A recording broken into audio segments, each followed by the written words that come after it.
Hey, what's going on? This is Six of Sinatra, Brian Begay, and I'm doing a live feed for everybody out there who knows Jode, and I just wanted to let him speak out of his own behalf. And I know a lot of people have seen a lot of information online and what's going on, but Jode was there. We're actually here at the Hooters Motel parking area, and just wanted to show you where Jode was at this top of Mandalay Bay right here in this area, and the shooter was down in this area right here. So we were both under the Y. I was under the Y on the yeah. roof, and the shooter was where the words light up, where it's lit up of the words, he was right underneath, and right down in this area is where the actual shooting did occur. So down here is where the concert was, right across. So I just wanted Jode to speak and let everybody know. You stand right here. It's good. Okay. Yeah. So go ahead and talk about your experience and maybe what you were thinking, and just first notification of what was going on during that time. And okay, so I've had a day to think about it, really, kind of, because last night we were on lockdown. A lot of people saw on my Facebook feed we were on lockdown. I kept up to date until 7:30 this morning, from 10 p.m. to 7:30 this morning, on the roof, dining and bar area on the roof there.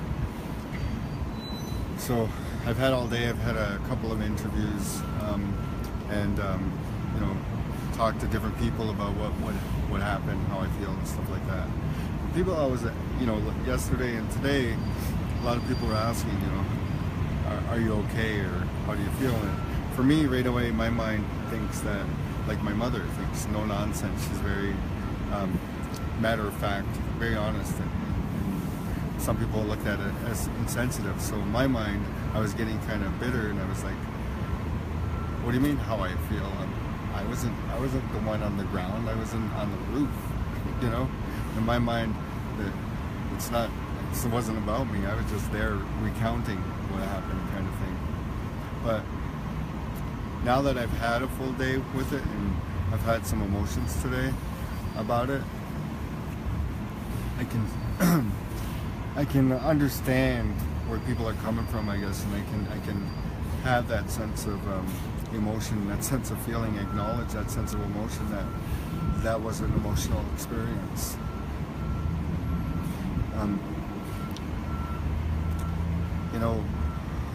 As human beings, I think that we are equipped with certain things that allows us to protect ourselves and go forward. It allows us to accomplish things and help ourselves, really, to help ourselves survive and live and move forward. And part of those things that we're born with are our sensitivities, our emotions. We feel things. We feel for other human beings, no matter what we might think of them on the outside, no matter what differences we might have with people, in the sense of sports. Some people will like sports, some people won't like sports. Some people will be Democrats, some people will be Republicans, some people will be religious, some people are traditionalists, and some people will be political. And we have all these devices that we put in front of ourselves and in front of each other, kind of to keep each other at arm's length almost, to avoid disappointment, avoid getting hurt, avoid a failure, avoid of ridicule. To avoid all those things, we keep our own little safety nets in place, and we push away at others. This is, in my mind, something that we're learning as human beings, on how to process and understand our own emotions and the things we're equipped with. I believe that we are gifted from birth with certain things like love, like truth, like understanding, like compassion, and things like of this nature. So when something tragic happens to somebody else, we feel it. We feel that sense of pain, a sense of it. Not literally, but we can feel a sense of it. We can get the sense of that emotion, that energy. And that's what I was feeling today, this afternoon, and right now. It's sad. Yeah. So why don't you run us through what was going on as soon as you heard or somebody coming up to you and telling you about the shots out of your own. What do you have to say about, just after? Okay, like that's a different experience. Okay, what you're talking about there is a physical thing in the sense that, when I heard this, that when it was all said and done, we knew that somebody was shooting, and I knew somebody was shooting. I went right away to prayer, and I started talking to Creator and Kechego. I started talking to Kechego, our Creator, and my spirit helpers kind of thing, and I had that sense of calm and a sense of already I know that no matter what happens, it was going to happen, and all we could do is take care of each other and take care of ourselves as much as we could, kind of thing. Mm-hmm. And I didn't have a sense of fear, I guess, in the way that I might have 5 years ago. Mm-hmm. My relationship with Kechego and Creator and Spirit has really helped me a lot in these last 2 years in understanding that if things are going to happen, they're going to happen. All we can do is protect what we have, Mm-hmm. move forward, and continue to learn and do things. It's just a matter of fact things we have to do. So I was able to stay calm with that kind of mindset all the way through. And there were some people panicking, and some people were calm as well, and when everything was going on, I had a sense of fear a few times. Like when I hit the ground and we didn't know if the shooter was there, I had that sense of fear right away, kind of thing. But deep down, I kind of knew we were going to be okay where we were.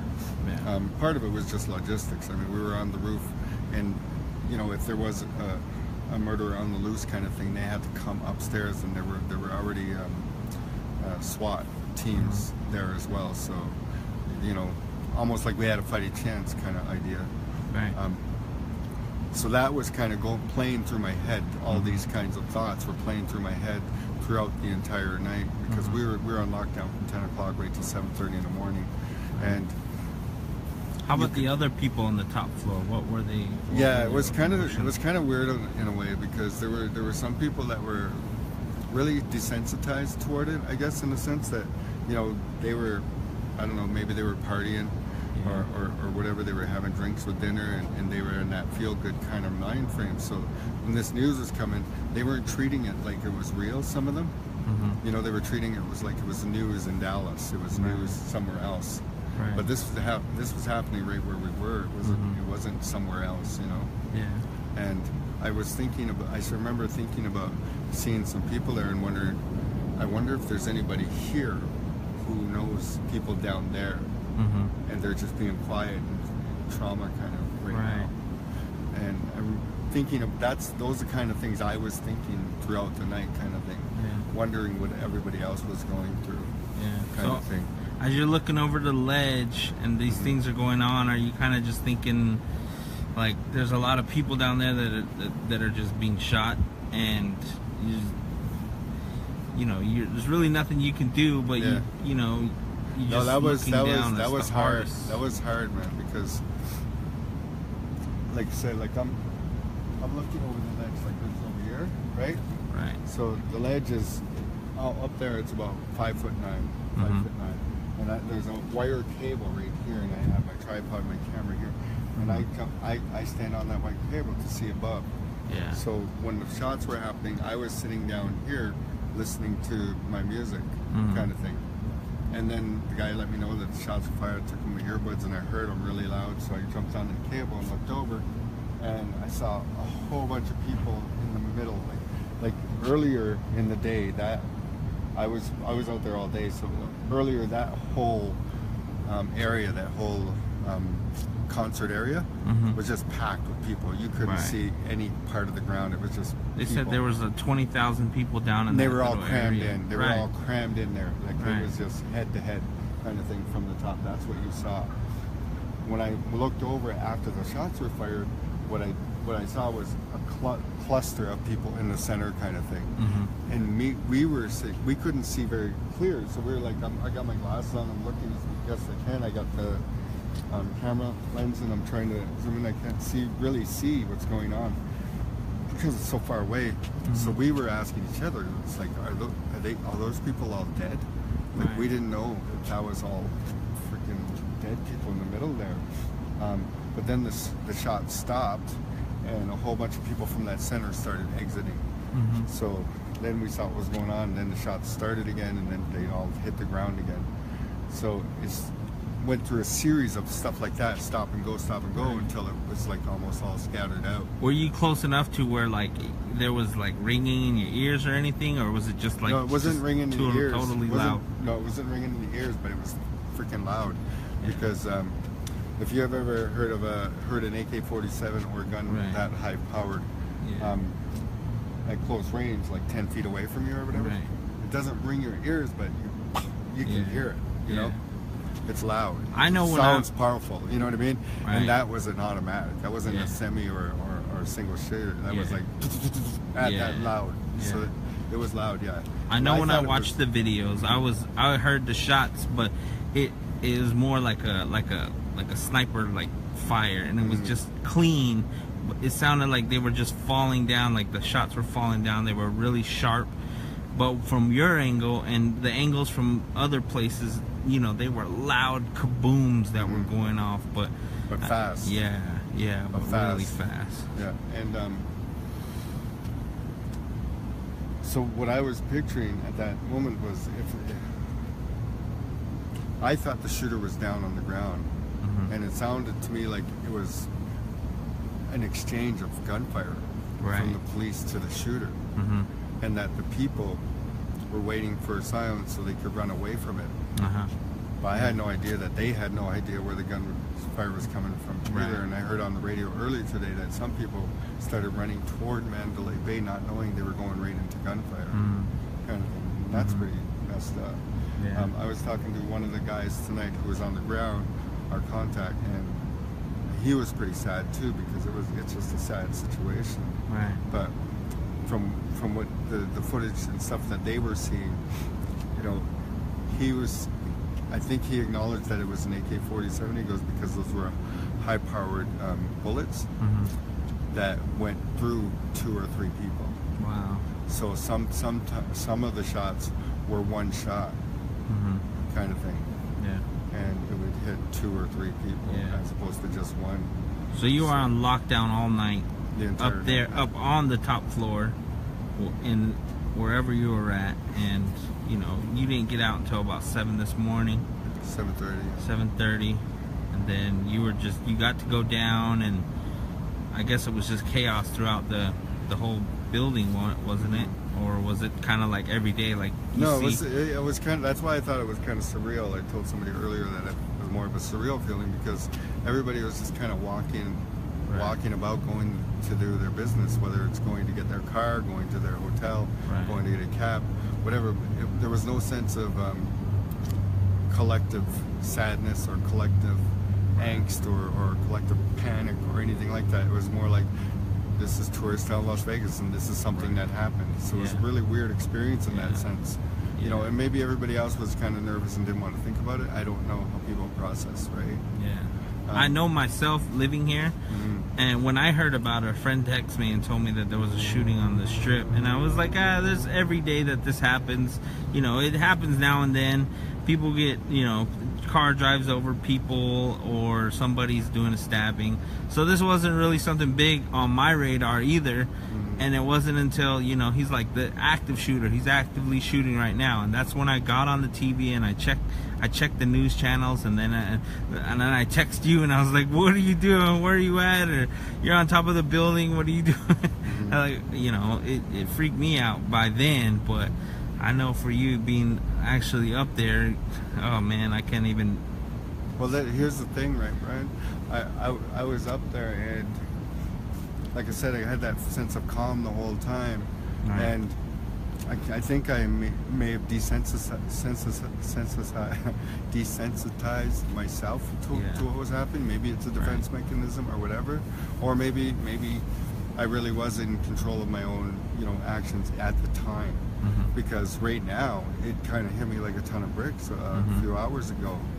You were there, you saw it. Right. It's like, and I just overcome with emotion, and even like I said, even that guy who told me about the bullets that went through 2 or 3 people. He's got military training. He's been in special forces and stuff, and he's seen some stuff, and he was emotional. I could tell, like, he could see the tears. He was fighting back as we were talking, you know what I mean? And he said it was the same thing for him, that they were fine during the night, and everybody was like kind of discussing what was happening and trying to get a handle on everything else, and he was, professional business as usual, and he said just for today it just hit him too, kind of thing. Yeah.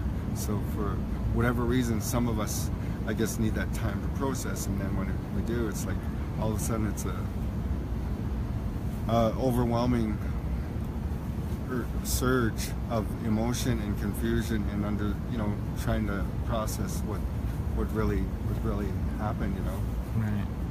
because you try to rationalize too, and you want to rationalize and think that, well, it's life and death, people die, people live, and sometimes that's the way the universe works, so we rationalize to help ourselves cope. Yeah. But the fact is, that's freaking tragic. There was little kids down there, I think. Like some parents brought kids, not a lot. I mean, it was mostly an adult thing, I think. Right. But it was young people. Yeah.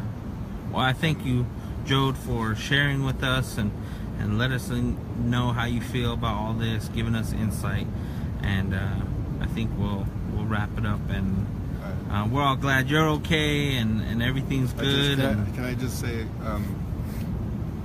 like I told my friend earlier, and that in my own way, the only thing I know what to do from my culture is to offer some prayer, put my tobacco down, or whatever medicine or whatever process or whatever thing you do, is offer a little prayer to someone else, to a family member, to a stranger, to whoever, and maybe for yourself, because in my culture that's what we believe, that you can offer a prayer and you can communicate with spirit, and you can ask spirit for a little bit of help or a little bit of guidance, and they will come and they will help you.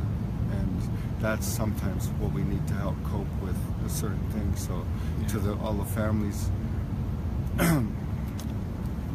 families, even if they don't know me, and even if they don't ever see me or anything, I want to express that kind of thing outward, that I will be thinking about them and asking for help for them. So that's my offer for prayer, and I just hope that other people, when they say their prayer, when they say, if they do prayer, that you think about the whole process of what that means, what the whole process of prayer means, and not just the words on the surface, but really meditate and really feel it and understand it, and it can help. So, Okay. it's a chimagwach, go, All right. Thanks.